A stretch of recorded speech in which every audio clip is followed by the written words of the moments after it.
And welcome back to News Now. The countdown to Election Day 2017 is underway, and one of the young bright stars in our community is Vanessa Weinert, who's running for Jamestown City Council at large. Her resume includes marketing, strategic planning, and surveying. She joins us now in studio. Vanessa, thanks so much for being here today. Thank you for having me. I'm happy to be here. So, first question, let's get started on your background a little bit and why you would run for City Council. Yeah, so I moved back to Jamestown about 6 years ago. I was born and raised here. I spent my entire life, my entire childhood here in Jamestown, New York, and had an incredible experience, an incredible childhood. And I was really happy to come back to Chautauqua County and come back to Jamestown, New York. We purchased property here, we're invested in our community.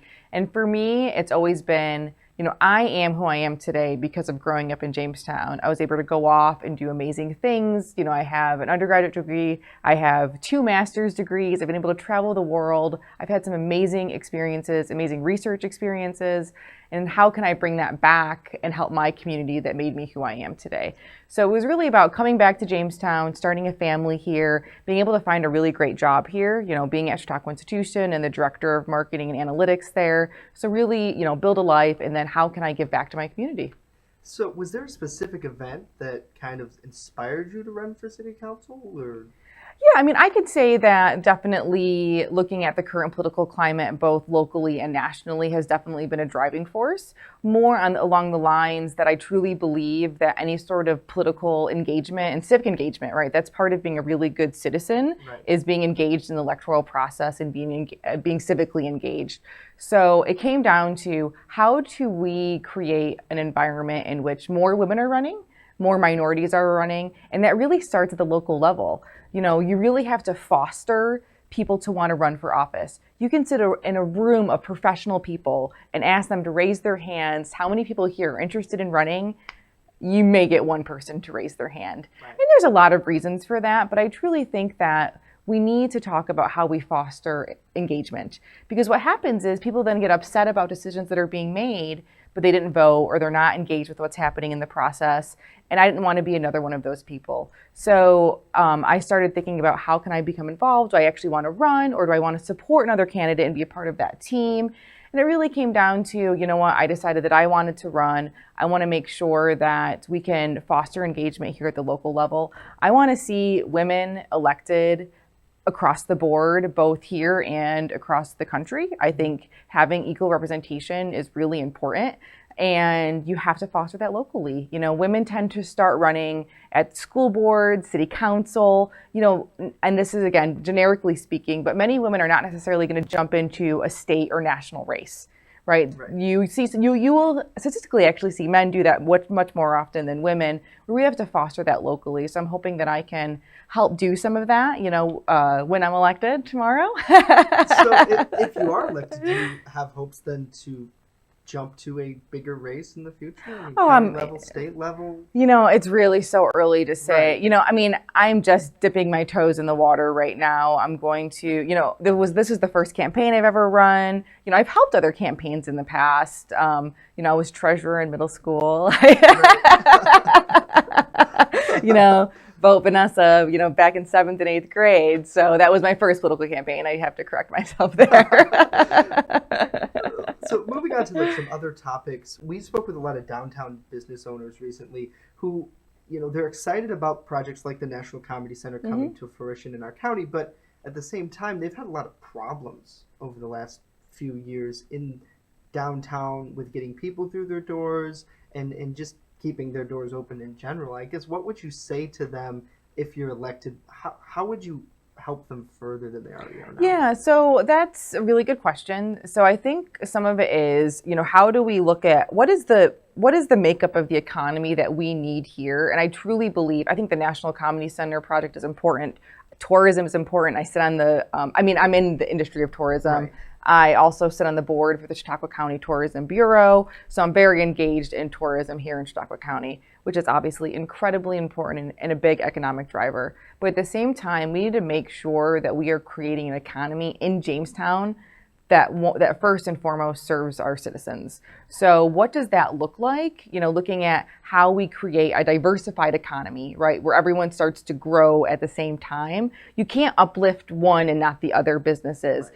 So you have to start to think, it's like, okay, so if we get more office buildings downtown, how can we then try to think about fostering or incubating a new business that has office supplies or things along those lines, where you start to really think strategically about this interconnected web of businesses that all can uplift each other.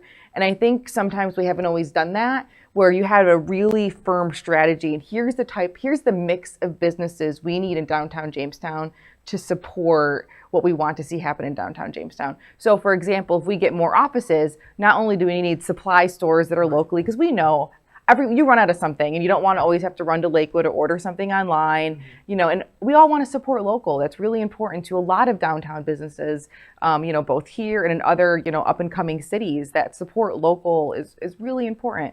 So on top of having some sort of supply store, even if it's a construction company, right, you need lumber supply yards, you need materials, all of that supports each other and making sure there's the right mix.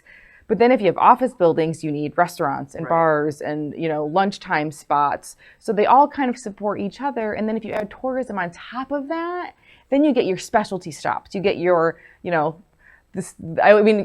kind of fun to make fun of, but everyone likes to go to them, like, a place that specializes in just grilled cheese or pickling things, things along those lines that you see really are popping up in Buffalo, or even in places like Corning, New York, and, you have more specialty stuff that can cater to a tourism audience, but we need to make sure we have that firm foundation, that we support, local businesses first. We make sure their needs are met, especially downtown, but across the county, right? Because Jamestown it's not an island, it's part of a county.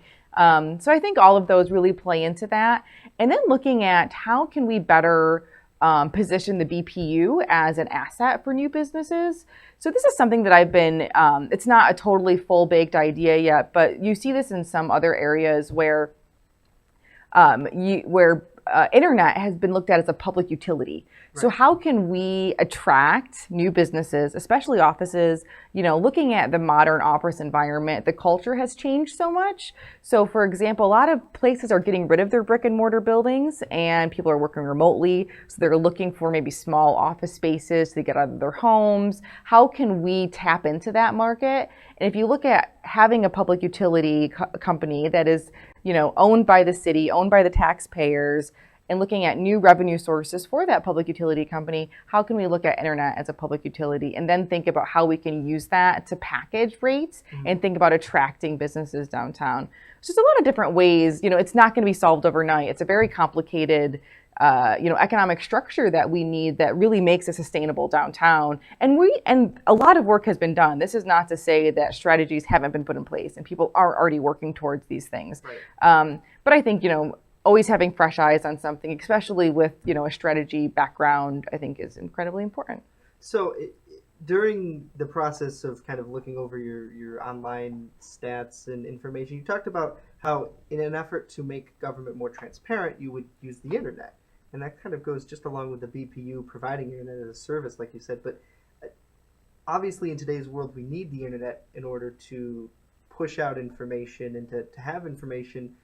But it could also be used in a way to kind of enlighten people in what's happening in the day-to-day of government. How would you do that in City Hall? Yeah, so just thinking about how we can upgrade technologies and so people feel like they have greater, access to City Hall. I think sometimes there is some confusion on what City Hall is actually responsible for, right, or even understanding, when we're dealing with all of these, really hard issues that are facing Jamestown, whether we're talking about addiction issues, poverty, jobs, which obviously City Council is incredibly important in addressing some of those things. Mm-hmm.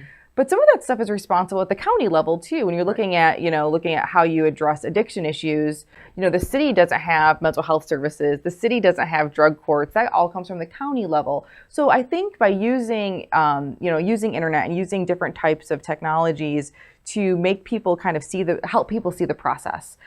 So that would be, live streaming certain events within City Hall. That would be, online Q&A sessions with city council members. So, we don't have everyone that's in City Hall works full-time jobs as well. So it's Right. not like, we're just in City Hall all day, for those that represent the different wards or that large candidates. But we can all make time to create, an online office hours where you can have Q&A sessions with citizens, where you can have, easy to find, minutes for meetings, and really trying to really get people to better understand what that process looks like. Because I think what happens is people don't know about an important issue until it's past the planning phase and we're at the vote stage. Right. But they don't realize all these steps went into place before that vote happens. So how can we as a city government, be more transparent on that path and make sure that people have, different ways in which to interact with that process? And we've seen that at city council meetings that, the work sessions have really no one from the community there, and they're clearly invited. I mean, the press is there. Exactly. And then it kind of boils down to the final vote, and a lot of people seem to be confused in a way. I mean, rightfully so. I mean, exactly. If you think that everyone's voting yes, and then yet you ask, like, Greg Ramb or Mayor Sam Teresi, and they say, we worked it out in the work sessions. We already know what we're going to vote on. So that's a good idea. Yeah, I think, just making it more accessible, because often those work sessions, I can't make a lot of those work sessions. I work at Chautauqua Institution, so I'm not located in the city of Jamestown during the day. And often they are during the day. Sometimes they're in the evening, but sometimes they're during the day. The community input sessions can be during the day. So how do we make that online so that people are able to engage with that process when they can't physically be there, because everyone is really busy. Yeah, if you're like anyone in today's world, I mean, most people don't even have time to go exactly. So speaking of your job, I wanted to ask you about the National Comedy Center and the work that the institution and the Comedy Center have done together. We spoke earlier last week with both George Borello and Mike Ferguson, who are running for county executive, about kind of the plans for that, and how we spoke a little bit off camera in the beginning about the divide in Chautauqua County, and how sometimes it's hard to get people maybe out of Chautauqua into events like that. I guess my question to you is, what work have you seen just in the last year the Comedy Center and the Institute have been working together? And as a city councilwoman, would you be able to further that even more?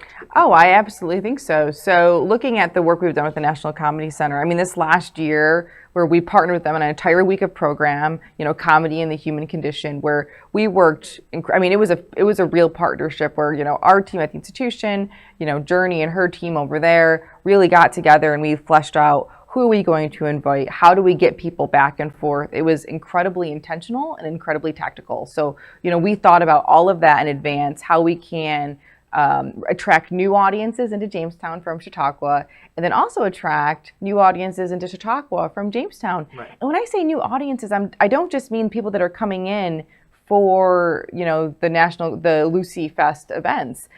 I'm talking about people that live in Jamestown. There's quite a few people that live in Jamestown that haven't experienced Chautauqua or some of the events there. So I think that partnership helps both ways, as well as looking at, the region as a tourism destination. I mean, I always say, number one, we have a few really big brands here in Chautauqua County. We have the institution. We have the Lucille Ball brand, which is now part of the National Comedy Center brand. We have the Robert H. Jackson Center. We have the Roger Tory Peterson. I mean, if you look at big brand names that we have in this county, I mean, those are a lot of assets. So the more that we can collaborate with those and start thinking about how as a tourism destination do we leverage these different large names, I think can be incredibly instrumental in driving some tourism dollars to Chautauqua County holistically, outside of people coming just for Chautauqua. And I was part of the strategic planning for the Visitors Bureau, and that was a huge part of that strategic planning process, was how do we create those kind of itineraries where we start to think about driving people intentionally from different spots in the county. Obviously with understanding limitations, transportation, not having a public, a true public transportation from north and south. There is some, but it's not easy to find, and it's not what most people who are coming from maybe a larger city would expect from a public transportation service. So, just things along those lines. I think being more intentional as a county and more interconnected. And do you think that a public transit system that was more, I guess, diverse, do you think that would help? Yeah, I in mean, the I think future? I think definitely it's something to look at. I mean, Right. they're already doing this study on the train from Buffalo to Jamestown, which I think would be an incredible. I can't wait to see the results from that study, that feasibility study. And then looking at our partnership with the National Comedy Center this past year, we had buses going back and forth Right. from Jamestown to Chautauqua. And we've also at the institution started to test some transportation ourselves where we're offering shuttles to local restaurants on nights of big concerts. So we're starting to think how we can be better community partners and making sure people that are coming in for concerts are going to Webb's or, Watermark or other types of restaurants in the area, either pre or post concert. So, final question for you as we approach election day, it's tomorrow. What would you say to someone who feels like they don't have a voice in local government and they're not going to go out and vote? What would you say to them? That's a really good question. I think we have a problem in Chautauqua County. Local elections, 30% turnout, which is really low. And there's a lot of reasons for that. There's legitimate reasons for that. We've had a lot of uncontested elections. We've had a lot of uncontested races. We've had, the same people in office for a very long the mayor time. of Jamestown has been in office. Yeah. You can't even name the date. I think there's some excitement right now. And I think that, I'm not going to sit here and say that people that are on city council need to be replaced or, you get out and vote and bring in new people, get rid of the old guard. I'm not going to say that. But I do think it's important to have fresh eyes. I think that's important in any position, whether it's local government or, sometimes in my own job, sometimes just like, you look at this for a second because I've been in it for too long and I need a fresh set of eyes to take a look and see if this is really working the way that we want it to work. So I think that's important. I also think having younger people on city council is important. I have a 20-month-old daughter. I think having young families represented on city council, thinking about how we make this city more family friendly and a place that people choose to raise their family, neighborhoods that they choose to live in.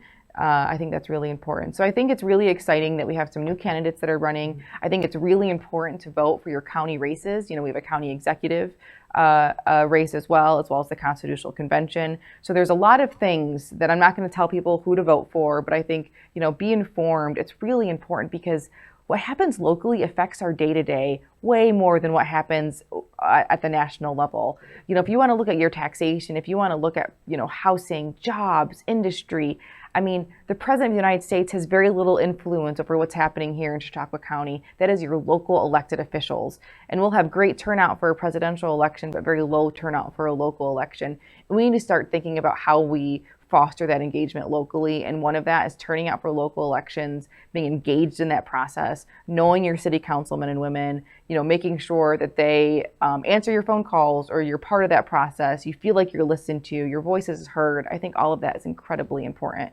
So I've been pushing people to vote. I want everyone to vote, no matter, regardless of who they're going to vote for. I think it's really important that we all vote and that we stay positive. I'm very optimistic for the future of Jamestown. I've put a firm roots here in Chautauqua County, and I'm excited to stay here. And I cannot wait to see what Jamestown looks like in 5 and 10 years. All right, Vanessa Weinert. Vanessa, thank you for being on our Thank program you. today.